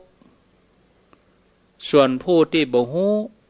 ก็นึกว่าท่านเนี่ยบ่มีเยื่อใยในพระพุทธเจ้าบ่มีความโศกเศร้าอะไร ก็เลยพากันไปกราบทูลพระพุทธเจ้าทรงทราบตามปกติแล้วพระองค์เปิ้นก็ฮู้โดยพุทธญาณว่าลูกของเฮาเนี่ยพระองค์จะทรงห้องผู้ที่ตั้งใจปฏิบัติธรรมบอกว่าลูกพระธรรมารามรูปนี้มีความเคารพฮักในพุทธเจ้าอย่างแห่งกล้าแต่กำลังทำความเปลี่ยนเพื่อเอามาเป็นของขวัญล้ำค่าท่านก็บ่ยอมคลุกคลีกับหมู่คณะองค์พระสัมมาสัมพุทธเจ้าพระองค์ก็มีพุทธประสงค์จะให้พระสงฆ์ได้อนุโมทนาในความดีของพระธรรมารามก็พระองค์ก็รับสั่งให้เข้าเฝ้าแล้วก็ตรัสถามว่าทำไมเธอถึงบ่มีความอาลัยอาวรณ์กับเฮาตถาคตที่จะปรินิพพานพระธรรมารามก็กราบทูลว่าพันเตข้าแด่พระองค์ตัวข้าพระองค์นี้รู้สึกโศกเศร้ายิ่งนักที่พระศาสดาจะต้องจากไปแต่เมื่อพิจารณาดูตัวเองแล้วก็พบว่าตัวเองยังเป็นผู้ที่มีราคะโทสะโมหะอยู่การจะย่างให้พุทธองค์ทรงยินดีได้นั่นคือต้องตั้งใจปฏิบัติธรรมจนสำเร็จเป็นอรหันต์ถึงแม้กายจะอยู่ห่างแต่ใจของข้าพระองค์บ่เคยเหินห่างจากพระผู้มีพระภาคเจ้าเลยกึศอย่างเดียวจะแย่อย่างใดให้บรรลุธรรมตามที่พระองค์ได้สั่งสอนไว้องค์พระสัมมาสัมพุทธเจ้าพระองค์ก็อนุโมทนากับพระธรรมารามว่าท่านประพฤติดีแล้วภิกษุรูปอื่นควรเอาอย่างพระธรรมารามนี้เป็นต้นแบบเพราะผู้มีความฮักในพุทธองค์หากมัวเศร้าโศกเสียใจยังเรื่องที่ยังมาบัดถึงหรือปูจาด้วยดอกไม้ของหอมหรือว่าการกราบนอบน้อมประจำก็ยังบ่ได้ชื่อว่าเป็นการเคารพในตถาคตอย่างจริงผู้ปฏิบัติตามสมควรแก่ธรรมจนได้บรรลุอรหันต์ถึงได้ชื่อว่าเป็นการปูจาตถาคตโดยแท้พระองค์ทรงสอนให้หมู่เฮามีชีวิตอยู่กับปัจจุบันคือทำชีวิตในปัจจุบันให้ดีที่สุดแล้วบ่ต้องไปคำนึงถึงอนาคตว่าจะเป็นอย่างใดคิดอย่างเดียวว่าทำอย่างใดถึงจะหลุดพ้นจากกิเลสอาสวะทำอย่างใดถึงจะหมดกิเลสเป็นอรหันต์บ่ต้องปิกมาเวียนว่ายแต่เกิดแถมโลกนี้มันมีแต่ทุกข์อยู่หอถึงวันเนี่ยโอ้ญาติโยมจังไรทุกข์สปะโดยภาวะโดยสิ่งแวดล้อมโดยโรคภัยไข้เจ็บในเรื่องราวถึงอดีตถึงอนาคตนี่ถ้าเราเอาใจมาจดจ่อนี่นะศรัทธาญาติโยมเราจะเป็นทุกข์ถ้าเราพิจารณาดีๆตามหลักอริยสัจสี่เนาะเราจะตัดความยินดีในกายเหล่านี้ได้แล้วเราก็จะมุ่งแสวงหาหนทางอริยมรรคดำเนินตามอริยเจ้าปล่อยวางสิ่งทั้งหลายถึงหมดถึงมวลใจนั่นจะเกิดความเบื่อหน่ายคลายความกำหนัดเมื่อเกิดความเบื่อหน่ายคลายความกำหนัดคลายความยึดมั่นถือมั่นใจนี่ก็หลุดพ้นจากความนึกคิดจากสิ่งที่เป็นเครื่องพันธนาการของชีวิตองค์พระผู้มีพระภาคเจ้าพระองค์ได้สอนปฏิบัติตามหลักสติปัฏฐานสี่ให้เฮาพิจารณาตามหันกายในกายไปเรื่อยๆกายไหนที่ตกอยู่ในไตรลักษณ์ก็ปล่อยละวางไปกายอันใดที่พ้นจากไตรลักษณ์ก็เอามาพิจารณากายที่ตกอยู่ไตรลักษณ์ก็คือมีลักษณะบาเที่ยงเป็นทุกข์เป็นอนัตตาบาใจตัวตนแต่กายที่เฮาอาศัยอยู่นี่กายมนุษย์ตัวเนี้ยญาติโยมทั้งหลายเอามาพิจารณาเพื่อจะเข้าถึงความ เป็นอนิจจังทุกขานัตตาการมีชีวิตอยู่กับปัจจุบันโดยการดำเนินจิตพิจารณาปล่อยวางให้หันตามความเป็นจริงหันเวทนาในเวทนาหันจิตในจิตหันธรรมในธรรมเนี่ยเมื่อเขาหันเข้าไปอย่างนี้เขาก็ถึงจะหันความจริงที่ถูกต้องพิจารณาหันโทษของการเวียนว่ายตายเกิดในสังสารวัฏบ่ว่าจะเป็นกายที่ตกอยู่ในกามภพรูปภพหรือว่าอรูปภพสุดท้ายก็ต้องเสื่อมไปหมดสลายไปหมดอันยังจะเป็นที่ปึ้งที่ระลึกที่แท้จริงของเขาถ้าบ่ใจหนทางสายกลางที่จะเป็นแผนผังเป็นแผนที่เขาก็ควรใจโอกาสสำคัญในช่วงเวลาชีวิตที่เขามีอยู่นี้ฝึกฝนจิตใจของเขาให้หยุดนิ่งและเขาก็จะมีชีวิตอย่างมีคุณค่ามีความหมายศรัทธาญาติโยมท่านสาธุชนท่านทั้งหลายการเกิดเป็นทุกข์ถ้าเกิดบ่อยๆเกิดมาก็ต้องทุกข์บ่อยๆมีทุกข์ตั้งแต่มืนตาขึ้นมาโลกพอโลกนี่ละจนกระทั่งรับตาลาโลกไปในวันสุดท้ายของชีวิตบ่มีไผที่จะหนีความแก่ความเจ็บความตายความชราไปได้แต่คนเฮาส่วนใหญ่นี่บ่ค่อยได้ยินเรื่องนี้บ่อยากจะได้ยินเรื่องนี้ซึ่งเรื่องนี้มันเป็นเรื่องความจริงความจริงของชีวิตที่ว่าเกิดมาแล้วก็ต้องตายเพราะบางทีเฮารู้สึกเอาคนเดียวว่าเฮาตายหรือบางอันมาอู้เรื่องการตายก็ว่ามันเป็นมงคลแต่ถ้าเฮาปีนมาพิจารณาสิ่งที่มันเป็นความจริงกันนะเฮามาพอเป็นความจริงแต่สักวันใดวันหนึ่งทุกคนก็จะต้องจากโลกนี้ไปเหมือนกันหมดเฮาจะดำรงชีวิตอยู่ได้ความประมาทนะเฮาจะเสาะหาสิ่งที่เป็นมงคลให้เกิดกับตนกับตัวเฮาก็จะใจร่างกายนี้ให้เกิดประโยชน์นะ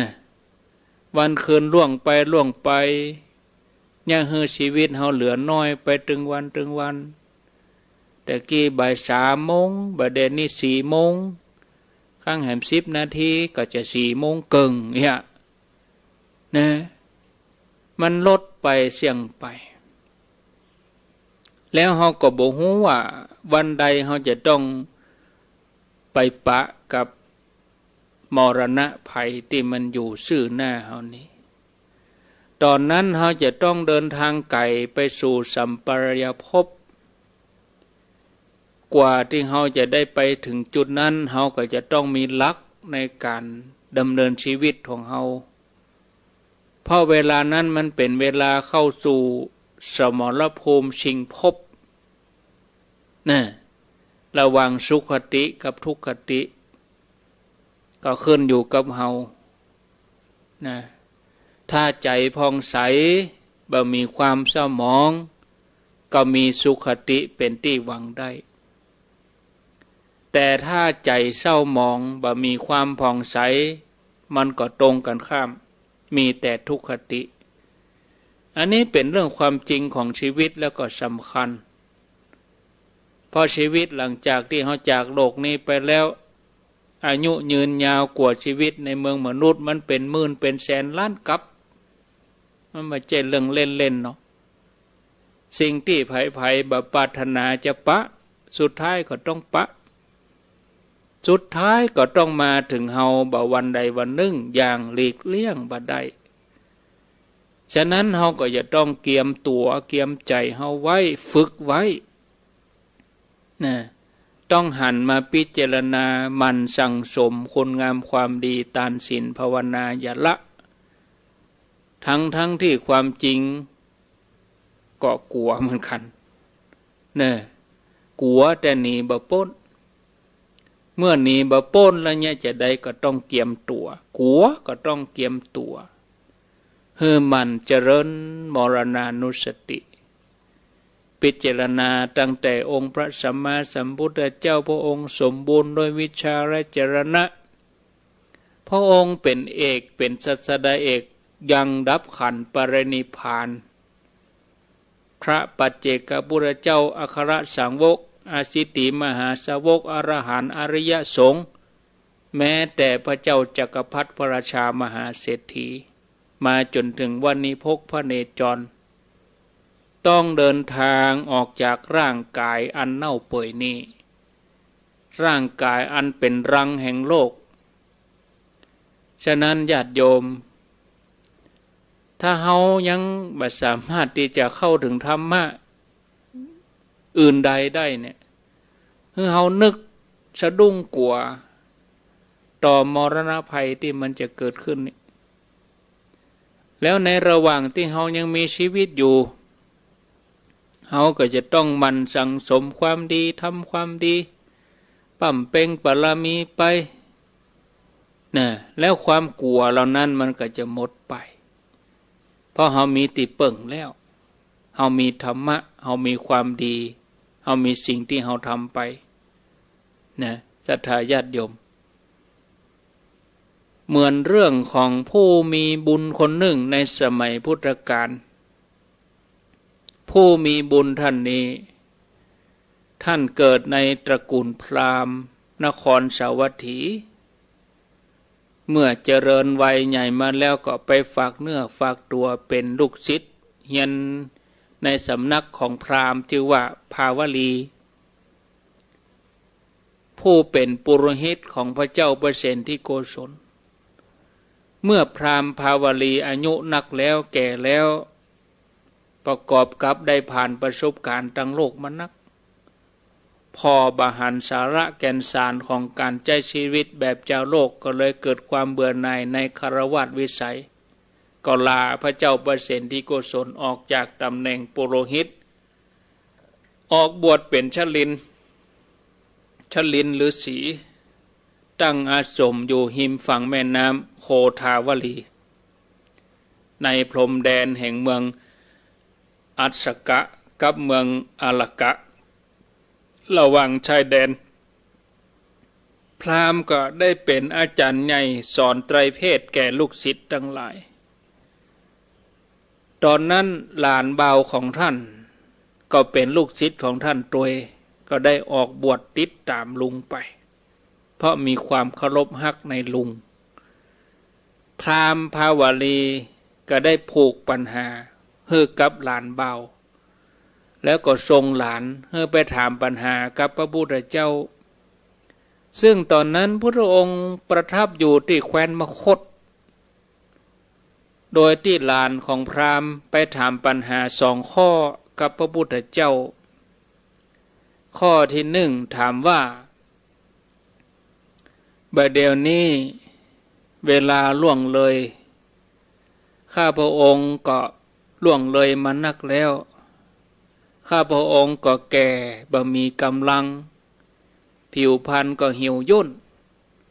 ดวงตาข้าพระองค์หันก็บ่ค่อยชัดหูก็บ่ค่อยได้ยินสังขารก็เสื่อมตามวัยขอข้าพระองค์อย่าเป็นผู้หลงเลยอย่าได้พบกับหายนะในระหว่างนี้ขอพุทธองค์บอกธรรมอันเป็นเครื่องละจาดชราในอัตภาพนี้โดยเถิดพระองค์ก็ตอบปัญหาข้อแรกว่าชนทั้งหลายผู้บ่ประมาทแล้วย่อมบ่มาเกิดอีกผู้ประมาทแล้วย่อมเดือดร้อนขอให้ท่านจงเป็นผู้บ่ประมาทละความพอใจในรูปนี้เสียจะได้บ่ต้องเกิดอีกพราหมณ์ก็ถามปัญหาข้อที่ 2ว่าทิศใหญ่ทั้ง4ทิศน้อยทั้ง4ทิศเบื้องบนทิศเบื้องล่างรวมเป็น10 ทิศพระองค์บ่เคยหันบ่เคยไปบ่เคยทราบบ่เคยหู้แม้แต่น้อยแต่นิดขอพระองค์บอกธรรม เครื่องละจาตมรณาชรามรณะในภพชาตินี้โดยเถิดพระองค์ก็ตรัสว่าเมื่อท่านหันหมู่มนุษย์อันตัณหาครอบงำแล้วมีความเดือดร้อนเกิดขึ้นอันชรามรณะคุกคามอยู่รอบด้านเพราะเหตุนั้นท่านจงอย่าประมาทจงละตัณหานั้นเสียเมื่อสิ้นตัณหาจะได้บ่ต้องไปเกิดอีกเมื่อพุทธเจ้าแก้ปัญหาจบไปพราหมณ์นี่ก็มีดวงตาหันธรรมแต่บ่ได้บรรลุอรหันต์ได้เพียงโสดาบันเท่านั้นเพราะเวลาฟังปัญหาจิตฟุ้งซ่านกึดถึงลุงผู้เป็นอาจารย์ว่าลุงของเฮาบ่ได้มีโอกาสได้ฟังธรรมอันลึกซึ้งอย่างนี้อาศัยความกังวลจิตฟุ้งซ่านเพราะความฮักในลุง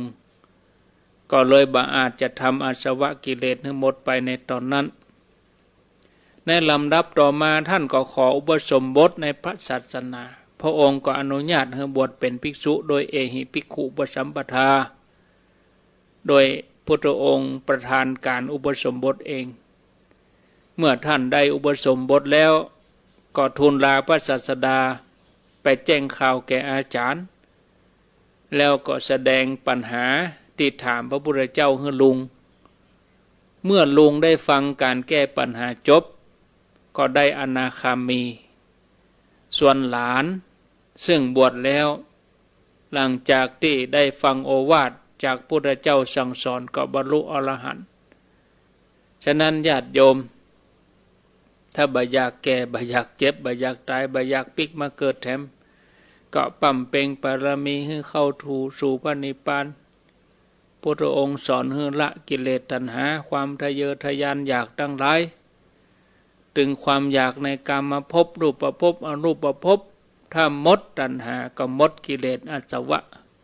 มีนิพพานเป็นที่ไปแต่เมื่อเฮายังไปนิพพานบ่ได้เฮาก็จะต้องสั่งสมบุญทำกุศลให้เกิดในใจแต่ละวันจิตนั้นต้องเป็นกุศลให้นักที่สุดจิตที่ใสสะอาดกับจิตที่ขุ่นมัวเฮาจะเอาอันยังถ้าจิตเฮาใสสะอาดสั่งสมบุญไปสักวันหนึ่งบุญบารมีเต็มเปี่ยมเฮาก็จะไปได้เองฉะนั้นทุกกิจกรรมในชีวิตประจำวันควรจะเป็นกิจกรรมแห่งความดีกิจกรรมแห่งบุญในยามรับยามนอนก็บุญนั่นก็จะหล่อเลี้ยงจิตใจของเฮานึกถึงเฮาก็จุ่มใจม่วนใจมีความสุขเนี่ยอันนี้ถึงจะเป็นบุญหล่อเลี้ยงใจเฮาเอาแล้วเนาะศรัทธาญาติโยมไปกับเวลากับพอดีแล้วตอนนี้16:30 นาที4 โมงเกิงแล้วเว้ยเหมือนกันเนาะเวลานี้โวย0998366322อ้าวไผ่จะจะเจริญปอนโทรเข้ามาสนทนาแจ้งผลการรับฟังก็ขอเจริญปอนเนาะอ้าวมีเข้ามาเลยรับสายเจริญปอน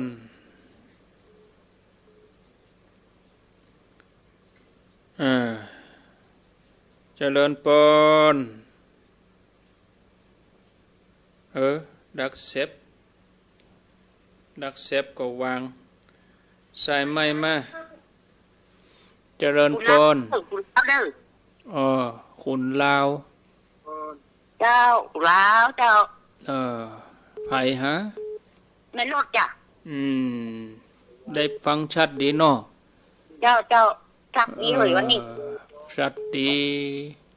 ฟังตีนี่ฝ่ามันบอกขโมยทุกต่างได้ยินทีฝ่าเป่งดีฝ่าเป่งดีเนาะจ้ะ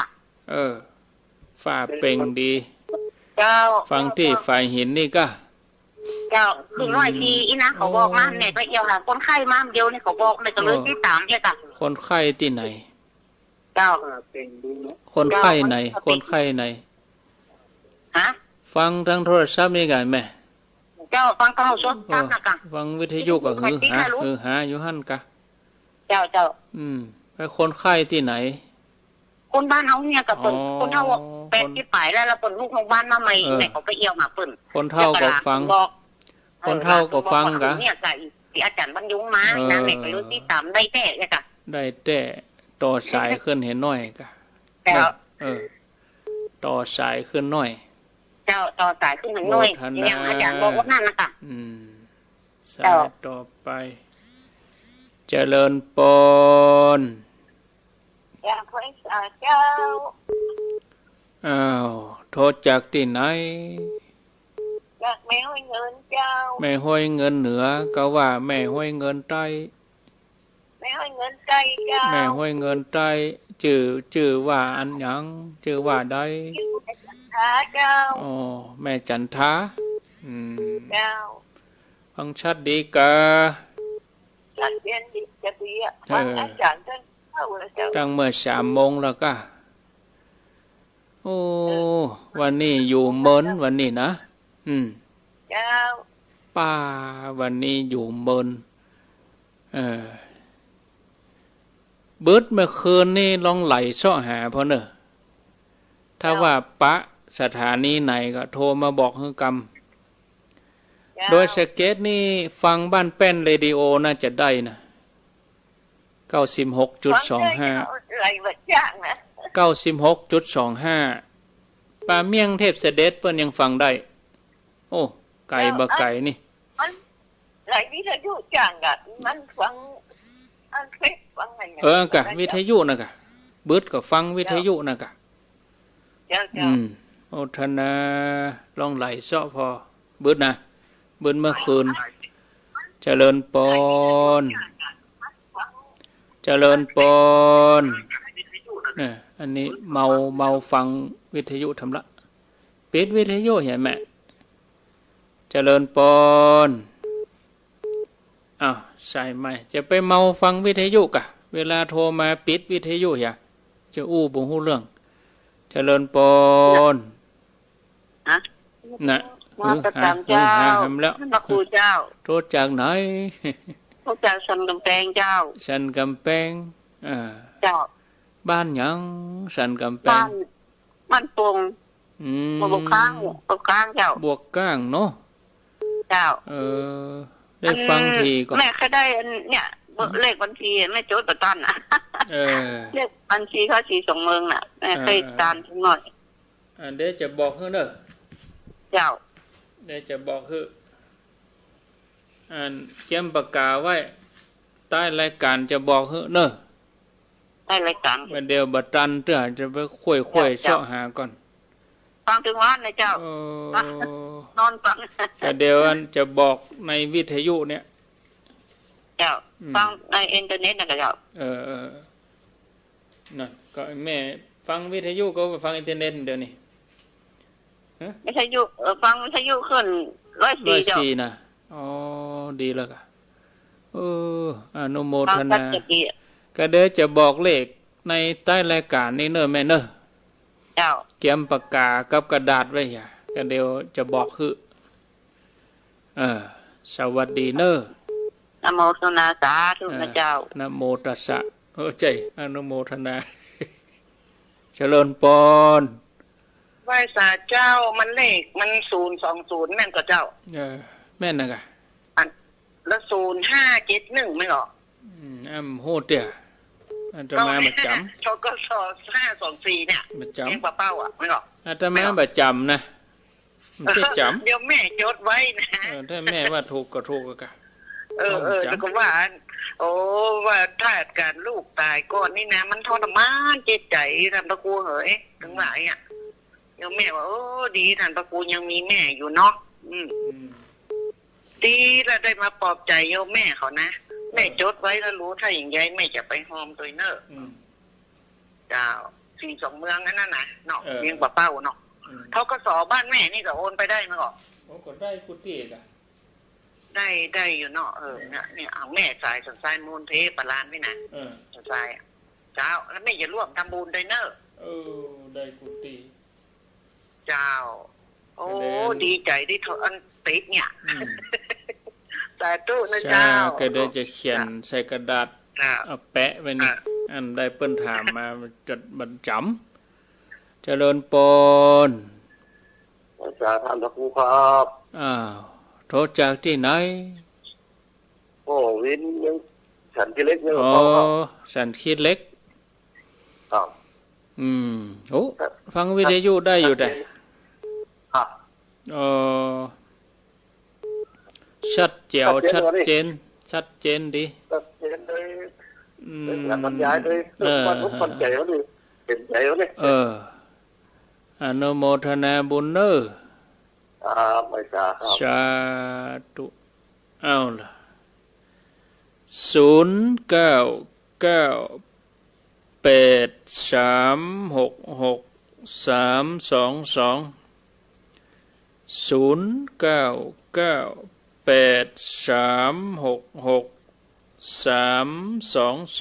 เอาไผมีหยังจะอู้จะก็ขอเจริญปอนโทรเข้ามาแจ้งผลกันนับฟังจะอู้จะถามปัญหาก็สนทนาธรรม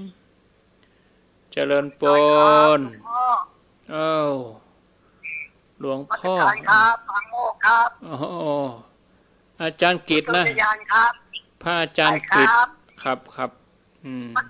ใช่ครับพระอาจารย์กิตดีจังเลยธรรมะหลวงพ่อดีมากๆเลยครับติดต่อไม่ค่อยจะได้มันไม่เป็นไงก็ไม่รู้คลื่นไม่ค่อยดีคลื่นไม่ชัดเมืองเป้านะปางโมกไม่ได้คลื่นแล้วมองนะครับของอาจารย์ก็ชัดดีอาจารย์คุยก็ชัดดีนะตอนนี้ตอนนี้มันทางรู้ไม่ค่อยได้ยินนะทางเจ้าพ่อโทรมาเนี่ยครับมันขาดเกินคลื่นไม่เต็มครับขอบคุณครับสวัสดีนมัสการพระอาจารย์กฤษเปิ้นอยู่เจียงดาวเจริญพรเจ้าไว้สาเจ้าท่านพระครูจากเวียงป่าเป้าเจ้าเวียงป่าเป้าเนาะว่าจะได้ในกันทันเจ้าในกันทันนี้ติดตามอยู่เจ้าติดตามอยู่ตลอดเจ้าบ่ได้โทรบ่ได้เจ้าฟังทางอินเทอร์เน็ตเจ้าแม่นแล้วเจ้ายินดีเนอวัดดอยนางแก้วนี่ได้มาเหรอจ้าไม่ได้ไปเปิ้นเลื่อนก่อนเปิ้นเลื่อนแล้วเปิ้นประกาศกันหมดแล้วเปิ้นประกาศกันทั่วบ้านทั่วเมืองเปิ้นโฮกันละเปิ้นประกาศกันละเลื่อนไปก่อนนะเจริญปนไหว้สาเจ้าวันอาทิตย์ที่ผ่านไปเนี่ยจะไปแอบที่ปุ้นล่ะเจ้าไปแอวมาแล้วไปแอบมาแล้วร่วมเปิ้นไปละ 1,000 บาทก็ทยอยไปอันน่ะดีล่ะจะพอดีมีผ้ามามีตู้เจ้ามาจากตังกัวเจ้าก็เลยตัวต่างหันเข้าตัวเอาลุ่มเปิ้นอยู่ประจำมันก็ดูเจ้า4 ตนดีกะวันนี้เปิ้นก็ไปกันเหรอวันนี้นะเจ้าโอ้เต็มกันหั่นน่ะ6 ตน 7 ตนอยู่หั่นหยาบๆตั้งนี้ไปนะเปิ้นไปอยู่แต่เมื่อวันอาทิตย์นี่รู้สึกจะแจ๊ะฝนตกกว่าเจ้าตกถึงวันน่ะมาตอนมาตกถึงวันเนาะมันเขตป่าชื้นเขตป่าชื้นมันเมฆมันมืดมามันหยวะลงหั่นเลยลอยมามันหยัดลงหั่นพอไผบุญมันเดินขึ้นไปเอาตัวปมีที่เกาะที่กำอยู่ยังแขวนน้อยได้ไปหาละท่านมุงนี่มาตาแล้วเจ้าหรอเจ้าเดี๋ยวนี้มุงแล้วหมดละเจ้ามุงแล้วเนาะก่อฝาก่อผนังแล้วหรอแอมติดหน้านี่ก็ปูกระเบื้องแล้วกะโมทนาเนอเจ้าสาธุเจ้าหลังงานต่อแม่จรูนเจริญปนโอ้กำเลยก็ว่าไปเลยวันนั้นยังแม่เป็นอย่างขบมูมัน ฝนมันตกนะมันมืดมาได้ยังกับโตนะแต่แม่เป็นอย่างมันหนาวเข้าในห้องมาเปลี่ยนอากาศนะอากาศเปลี่ยนนะครับโอ้ยมันหนาวจริงๆนะจริงแต่ถ้าห้องนี้ก็ได้เอามาถมตกเข้าหมดเลยอ่ะแล้วอยู่คนเดียวเลยนะลูกเป็นหมอเป็นโรคลมก็เป็นโรคลมกินยาลม108เถียแล้วก็เป็นประมาณสักครึ่งชั่วโมงเลยนะมดอะไรแต่อย่างอากาศเปลี่ยนแล้วอ่ะปงแล้วอ่ะคือว่าคงมันรอบแม่นะอากาศเปลี่ยนมันถึงอย่างนั้นเนาะแล้วก็ยังไม่เอาไปแจ้งที่ใดของมีกระปึ้งพระอย่างเดียวเนาะพระพุทธเจ้าเนาะเขียนเบอร์โทรไว้เหียนอนเอาผ้าห่มคลุมโตเลยก็สบายเหลือแห้งก็1669นะแล้วยังแม่ก็พุทโธจนหายไปคนเดียวจนรักไปเลยอ่ะก็ดีแล้วแม่ไม่ว่าแม่หมดรอดแล้วอ่ะอยู่คนเดียวเนาะอยู่สักชั่วโมงตื่นมาเต็มตัวยังมีชีวิตอยู่เลยเนี่ยว่ะขอบคุณจริงๆเนี่ยพุทโธอย่างเดียวเบาอย่างไม่คิดอย่างซ้ำเนี่ยมันคือเจ้าหน้าที่เลยอ่ะตรงแล้วอ่ะคือว่าถ้าจะไปก็ไปแบบเป็นอย่างแม่นะถึงเวลาคนทำมันจะไปมันก็ต้องไปละอ่ะแต่ถ้าไปก็เป็นบุญแน่นะครับถ้าไปเนี่ยก็แล้วไปเนาะพุทธธรรมพระสงฆ์ที่ๆอ่ะพุทโธที่ๆจริงเบาอย่างสักอย่างเลยดีนะตื่นมาอยู่ถ้าบัดสบายถ้ามันนักเลยแห้งก็ต้องเอิ้นลูกเอิ้นล้านจดเบอร์อย่างไว้วันนั้นก็ได้เอิ้นเขาก็นอนรับแล้วนะผมนั่งเช้าอยู่นะมันได้จะไปอย่างนั้นต้องบอกจะได้ไปโรงยามันตันอีกแล้วเธอแล้วจะสวดมนต์นะผมจะนั่งสมาธิสักชั่วโมงนี่นะไปชะล่าใจบ่ได้เนอะคำนี้นะโมทนาที่ว่าบอกเคยเป็นเลยเกิดมาเนี่ยสาธุเนอโมทนาสาต่อไปเจริญปนไปสาเจ้าจันทองจันฟ้องโมทนาสายต่อไปเจริญปนไปสาเจ้าตัวจากไหนนางอ้วนร่องกองเข้าสาธุสายต่อไปหลุดไปละแม่นางอ้วนร่องกองเข้าชั้นกำแพง0998366322เจริญปนติดแล้วขจอยได้แล้วรู้ไหว้ศาลเจ้าอันนี้น้องหยังน้องแก้มบุ๋มเจ้าน้องแก้มบุ๋มน้ำตกแม่กลางเนาะเจ้าน้องโทรให้กำลังใจมาได้ให้กำลังใจตุ้ลุงมาได้เจ้าปั่นป้อนกันมา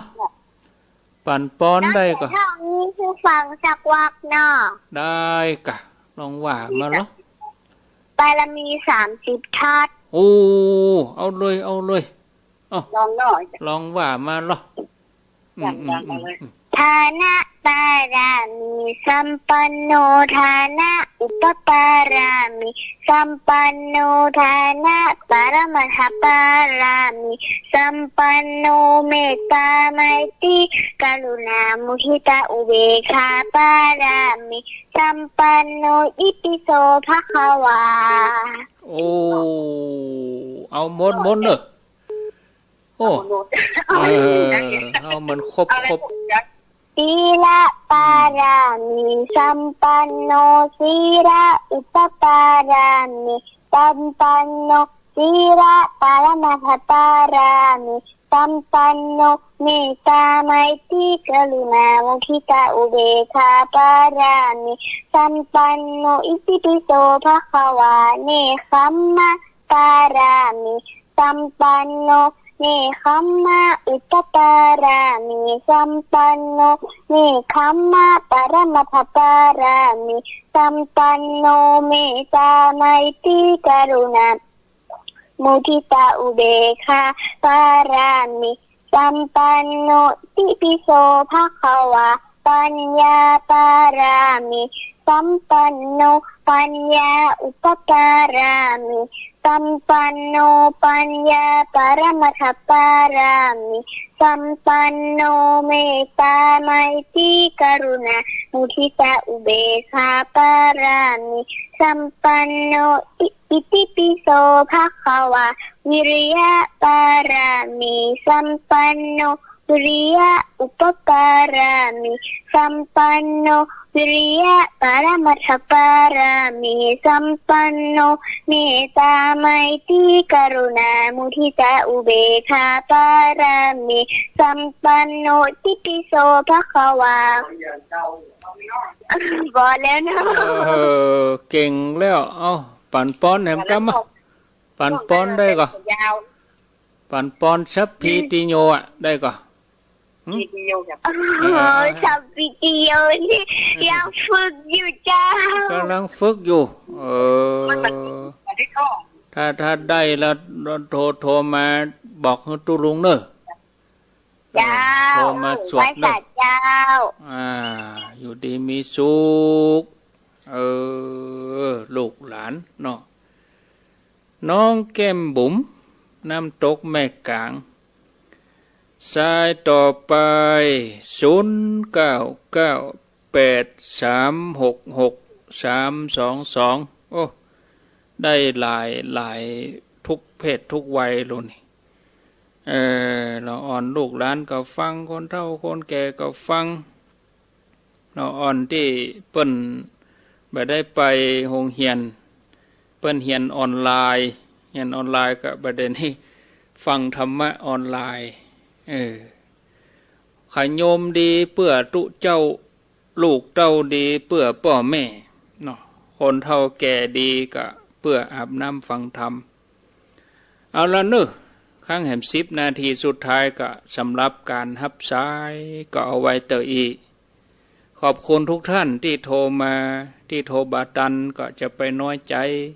ที่บ่ได้อูเมินก็จะไปน้อยใจเนาะเขาก็ไล่หากันต่อไปนี้จะบอกเลขบัญชีของพระสี่สองเมืองแม่อุ่นเฮือน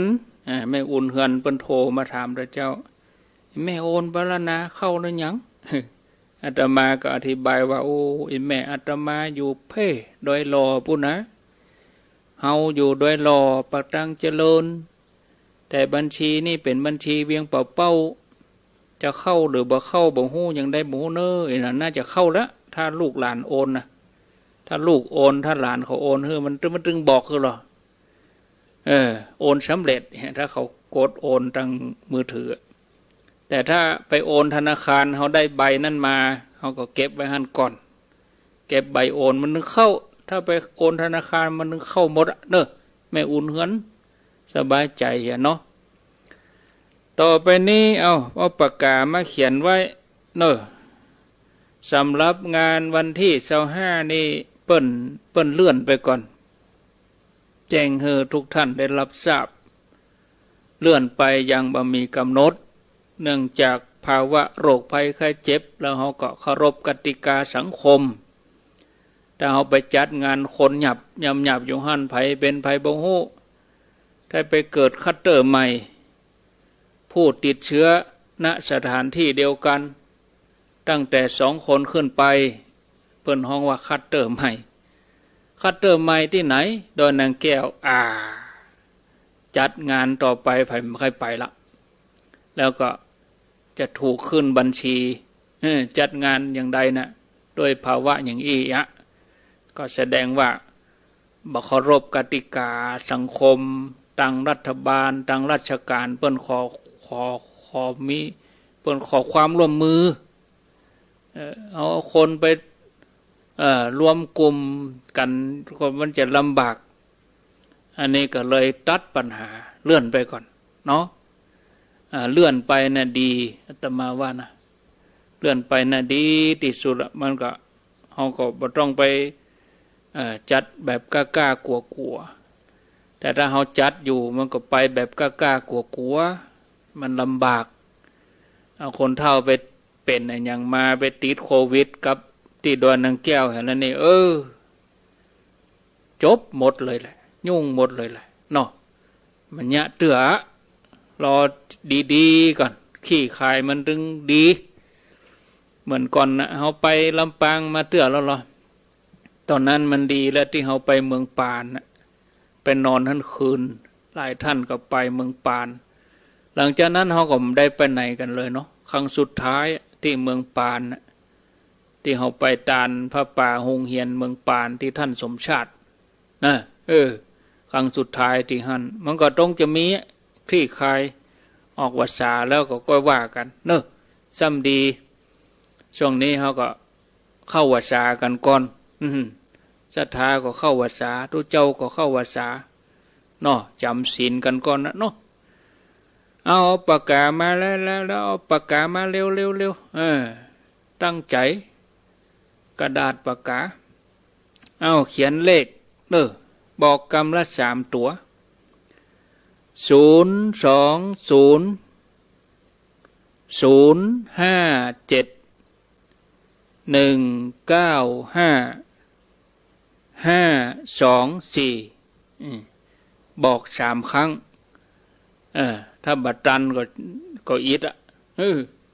ตันอยู่ก็เอาแถมกำ1เนอะ02017152524ชื่อบัญชีว่ากองทุนพระศรี2 เมืองเวียงป่าเป้ากองทุนพระศรี2 เมืองเวียงป่าเป้าธนาคารธกส.